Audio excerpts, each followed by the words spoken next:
الشیطان بسم اللہ الرحمن الرحیم الحمد للہ رب العالمین ثم الصلاة والسلام علی سید الانبیاء والمرسلین حبیب الہ العالمین ابی القاسم محمد اما بعد فقد قال اللہ تبارک و تعالی فی کلامہ المجید وفرقانہ الحمید وقولہ الحق اعوذ باللہ من الشیطان الرجیم بسم اللہ الرحمن الرحیم ہدی للمتقین صلوات پڑھ لے محمد و اہل بیت۔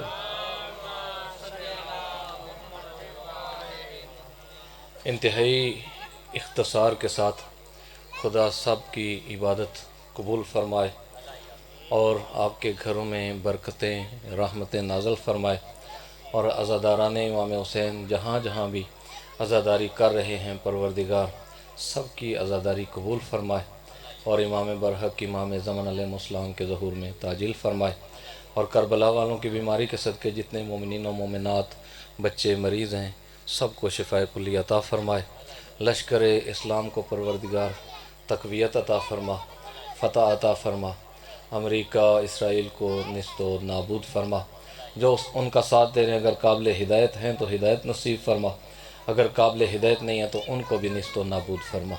ایک مرتبہ اپنی اپنی عبادت کی قبولیت کے لیے وہ آواز بلند صلوات پڑھ لیں محمد۔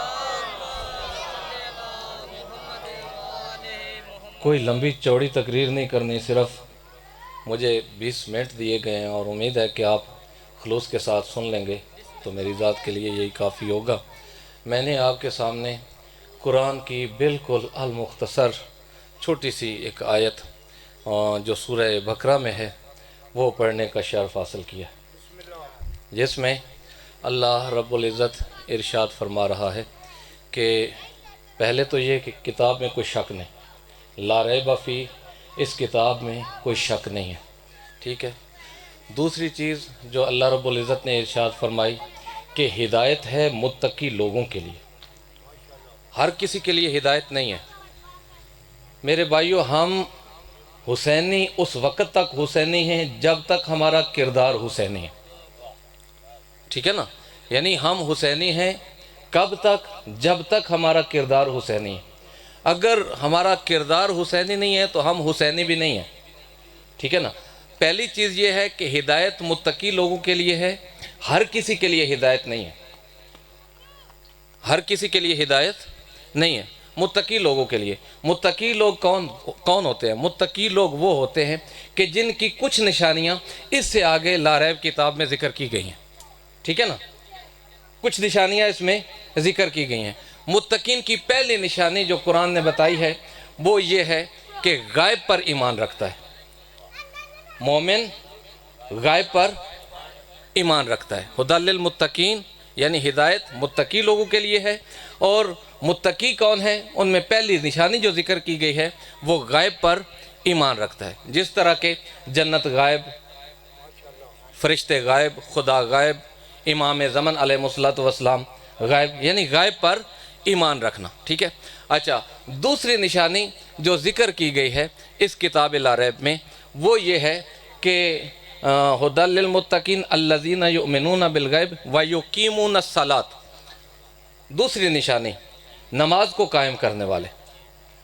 میرے بھائی اور بزرگوں، جہاں تک میری آواز جا رہی ہے، خدا کو چھوڑ کر، رحمان کو چھوڑ کر، رسول کو چھوڑ کر، علی اور اولاد علی کو چھوڑ کر ایک لمحے کے لیے ضرور سوچنا کہ جب شیطان کے رستے پر جاتے ہیں تو انسان کو سوچنا چاہیے کہ ہم کتنی ہی کریم ہستیوں کو چھوڑ کر شیطان کی طرف جا رہے ہیں، ٹھیک ہے نا؟ یہ لمحہ فکری ہے کہ شیطان جب غافل کرتا ہے تو بھلا دیتا ہے، لہٰذا پہلی کوشش یہ کرنی ہے کہ رستہ ہدایت سے بھٹکنے کے بعد انسان جو ہے وہ اسی گمراہی کے رستے پر چلتا ہوا توبہ کرے گا تو اس کی توبہ نہیں ہے۔ یار، گمراہی کے رستے پر چلتے ہوئے کوئی توبہ کرے تو اس کی توبہ ہے نہیں۔ توبہ جب تک وہ گمراہی کے رستے کو چھوڑ کر، جب تک شیطان کے رستے کو چھوڑ کر رحمان کے رستے پر نہیں آتا۔ اور رحمان کا رستہ کون سا ہے؟ اللہ کا رستہ کون سا ہے؟ سورہ شفا میں اللہ نے واضح ارشاد فرما دیا انعمت علیہم، جن ہستیوں پر اللہ کا انعام ہے، یعنی جن ہستیوں پر اللہ کا انعام ہے وہ صراط مستقیم ہے۔ میرے بھائی اور بزرگوں، واضح طور پر اللہ کے رسول نے ارشاد فرمایا یا علی انت صراط مستقیم، اے علی آپ صراط مستقیم ہیں۔ یعنی اس کا مطلب یہ ہوا کہ علی کا رستہ صراط مستقیم ہے۔ ہم نے رستہ علی کو حاصل کرنا ہے، رستہ علی کو اپنانا ہے، رستہ علی پر چلنا ہے۔ اب ایک لمحے کے لیے اگر میں یہ گزارش کر دوں میرے بھائیوں بزرگوں کہ اللہ کے رسول کے بعد ہم نے دامن کس کا پکڑنا ہے تاکہ ہم خدا کے رستے پر چلیں، تاکہ ہم رحمان کے رستے پر چلیں، تو اللہ کے رسول کے بعد اگر ہم نے دامن پکڑنا ہے تو ان ہستیوں کا پکڑنا ہے جن کے متعلق اللہ کے رسول نے کہا ہے کہ یہ رستہ ہدایت ہے۔ ہر کسی کے پیچھے ہم نہیں چل سکتے، ہدایت وہاں ہوگی جہاں رسول کہیں گے، ٹھیک ہے نا، نجات وہاں ہوگی جہاں رسول کہیں گے، کامیابی وہاں ہوگی جہاں رسول کہیں گے۔ تو میرے بھائی اور بزرگوں، نجات لینی ہے، کامیابی لینی ہے، جنت لینی ہے، رستہ ہدایت پر چلنا ہے، تو پھر وَمَا آتَاكُمُ الرَّسُولُ فَخُذْهُ، جو میرا رسول دے اسے لے لو، اور جس چیز سے میرا رسول منع کر دے اس سے منع ہو جاؤ۔ تو اب میرے بھائیوں، اللہ کے رسول نے ہمیں دیا کیا؟ توجہ ہے نا؟ بڑی جلدی سے اللہ کے رسول نے ہمیں کیا دیا؟ میرے بھائیوں، اللہ کے رسول نے ارشاد فرمایا انی تارکن فیکم الثقلین کتاب اللہ و عطرت اہل بیتی، یعنی میں تم میں دو بڑی بھاری گراں قدر چیزیں چھوڑ کے جا رہا ہوں، ایک قرآن چھوڑ کے جا رہا ہوں، دوسری اپنی عطرت چھوڑ کے جا رہا ہوں۔ توجہ ہے نا؟ ایک قرآن چھوڑ کے جا رہا ہوں، ایک وارث قرآن چھوڑ کے جا رہا ہوں۔ قرآن لفظ ہیں تو اہل بیت اس کے معنی ہیں، توجہ ہے یا نہیں؟ قرآن لفظ ہیں تو اہل بیت اس کے معنی ہیں، قرآن لفظ ہیں تو اہل بیت اس کی تفسیر ہے۔ جب تک میرے بھائیو قرآن کو سمجھنا ہے تو اہل بیت سے سمجھو، نہ کہ کسی غیر سے سمجھو۔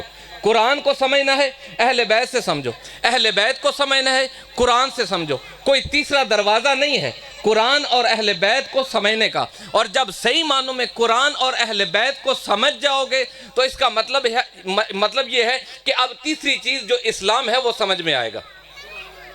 یعنی قرآن کو سمجھنا ہے، اہل بیت کو سمجھنا ہے، پھر دین اسلام سمجھ میں آئے گا۔ اگر قرآن اور اہل بیت کو چھوڑ کر کسی تیسرے دروازے پر جاؤ گے تو وہاں پر نہ نجات ہوگی، نہ ہدایت ہوگی، نہ جنت ملے گی، ٹھیک ہے نا؟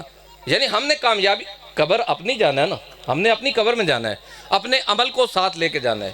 ہمارے ساتھ ہماری اولادوں نے نہیں جانا، ہمارے ساتھ ہمارے رشتہ داروں نے نہیں جانا، ہمارے ساتھ ہمارے عمل جائیں گے، جتنے اچھے عمل ہوں گے۔ اب اچھا عمل کب بنتا ہے؟ جب ولایت علی رکھ کے عمل کیا جائے، جب اجر رسالت دے کے عمل کیا جائے۔ اجر رسالت دے کے نماز پڑھو گے، نماز قبول ہوگی۔ اجر رسالت دے کے نیکی کرو گے، نیکی ہوگی۔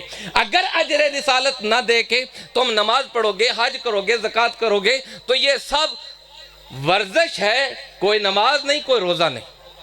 کیوں کہہ رہا ہوں کہ مثلا اجر رسالت نہ دے کے ہم نماز پڑھیں، اجر رسالت نہ دے کے ہم نماز پڑھیں تو ہماری نماز قبول ہو جائے گی؟ نہیں ہوگی۔ کیوں نہیں ہوگی؟ اس واسطے کہ نماز کی اجرت ہے مودت اہل بیت، روزے کی اجرت ہے، دین کی اجرت ہے مودت اہل بیت۔ خدا نے تقاضا کیا ہے، رسول نے تقاضا نہیں کیا، خدا نے تقاضا کیا ہے۔ بھائی خدا نے کہا ہے قُلْ لَا أَسْأَلُكُمْ عَلَيْهِ أَجْرًا إِلَّا الْمَوَدَّةَ فِي الْقُرْبَى، ٹھیک ہے نا؟ یعنی یہ تقاضا الہی ہے۔ اللہ کہہ رہا ہے کہ اے میرا رسول ان سے کہو کہ میں نے جو دین تم تک پہنچایا ہے میں اس کی کوئی اجرت نہیں لیتا، ہاں میری قربا سے مودت کرنا، قربا سے مودت کرنا، تو پھر تمہاری نماز ہے، تمہاری نیکی ہے، تمہاری عبادت ہے۔ اس واسطے میرے بھائیوں میں پھر گزارش کر رہا ہوں، ہمارے جوان ہیں، ہمارے بزرگ ہیں، اپنی یہ جو 4-5 فٹ کی باڈی ہے، اس باڈی میں کچھ لمحوں کے لیے اتنا غور کریں کہ ہم کہاں پر کتنا اسلام رکھتے ہیں۔ میرے گھر میں اسلام ہے، میری محفل میں اسلام ہے، میرے ماحول میں اسلام ہے، میں بازاروں میں چلتا ہوں تو اسلام ہے، میں کسی جگہ ٹھہرا ہوں تو اسلام ہے۔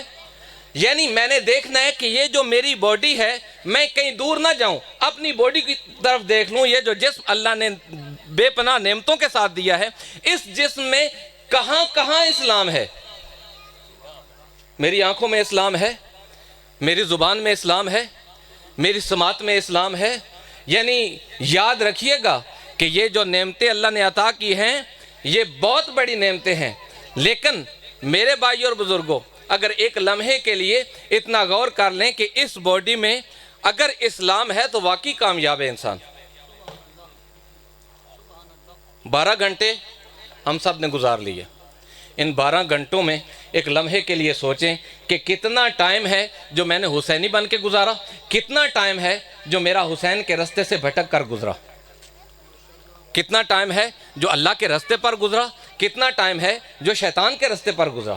بھئی ایک لمحے کے لیے غور و فکر تو کریں نا، باقی تو زندگی کی بات ہی نہیں ہے، 12 گھنٹوں کی بات ہے۔ میں 12 گھنٹوں میں کتنا حسینی رہا ہوں، کتنا مولائی رہا ہوں، کتنا میرا کردار اہل بیت کے سیرت کے موافق تھا، کتنا میرا کردار جو ہے وہ اہل بیت کے فرمان کے مطابق تھا۔ تو میرے بھائیوں ایک لمحے کے لیے سوچنا ہے، کیا میرے چہرے میں اسلام ہے، میری زبان میں اسلام ہے، میری آنکھوں میں اسلام ہے؟ تو یہ ساری چیزیں جو ہیں یہ بڑی معنی رکھتی ہیں۔ آپ گھبرا تو نہیں گے؟ ایک مرتبہ بآواز بلند صلوات پڑھ لیں محمد و اہل بیت محمد۔ انشاءاللہ میں پورے 20 منٹ سے 1 منٹ پہلے چھوڑ دوں گا، ٹھیک ہے نا؟ لیکن میرے بھائی اور بزرگوں گزارش یہ ہے کہ اس دنیا میں جو زندگی ملی ہے یہ زندگی بہت مختصر ہے، اور اس زندگی میں ہم نے عمل کرنا ہے۔ عمل وہ کرنا ہے جس سے خدا راضی ہو جائے، عمل وہ کرنا ہے جس سے خدا راضی ہو جائے، وہ عمل نہیں کرنا جس سے خدا ناراض ہو۔ اب وہ عمل کرنا ہے جس سے خدا راضی ہو جائے، تو ہمیں وہ عمل کہاں سے ملے گا؟ توجہ ہے؟ وہ عمل ہمیں کہاں سے ملے گا کہ وہ عمل کریں کہ جس سے خدا راضی ہو جائے؟ کہاں سے ملے گا؟ میرے بھائی اور بزرگوں دور جانے کی ضرورت نہیں ہے، بالکل دور جانے کی ضرورت نہیں ہے۔ اللہ کے رسول نے مسئلہ ہی حل فرما دیا ہے، ٹھیک ہے نا؟ انا مدینۃ العلم و علی بابہا، میں علم کا شہر ہوں، علی اس کا دروازہ ہے۔ الحسن والحسین سید الشباب اہل الجنہ، یعنی حسن اور حسین جوانان جنت کے سردار ہیں۔ اگر کسی نے جنت میں جانا ہے تو ان کی سرداری کو قبول کرے۔